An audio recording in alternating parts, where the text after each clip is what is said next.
30 জানুয়ারি 2021 ইংরেজি মৌলভীবাজার পৌরসভা নির্বাচন অনুষ্ঠিত হয়। 9টি ওয়ার্ডের ফলাফল দর্শক সাথে থাকবেন।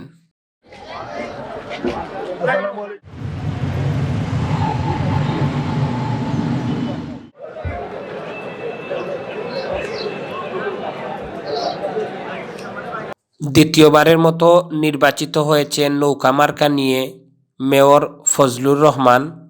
মৌলভীবাজার পৌরসভার 9টি ওয়ার্ডে কাউন্সিলর যারা হয়েছেন: 1 নম্বর ওয়ার্ডে পার্থসারথী পাল, 2 নম্বর ওয়ার্ডে দ্বিতীয়বারের মতো আসাদ হোসেন মক্কু, 3 নম্বর ওয়ার্ডে দ্বিতীয়বারের মতো নাইদ হোসেন, 4 নম্বর ওয়ার্ডে সালেহ আহমদ পাপ্পু, 5 নম্বর ওয়ার্ডে তৃতীয়বারের মতো ফয়সল আহমদ, 6 নম্বর ওয়ার্ডে চতুর্থবারের মতো জালাল আহমদ, 7 নম্বর ওয়ার্ডে দ্বিতীয়বারের মতো বায়েস আহমদ, 8 নম্বর ওয়ার্ডে সৈয়দ সেলিম হক, 9 নম্বর ওয়ার্ডে বিনা প্রতিদ্বন্দ্বিতায় মাসুদ আহমদ।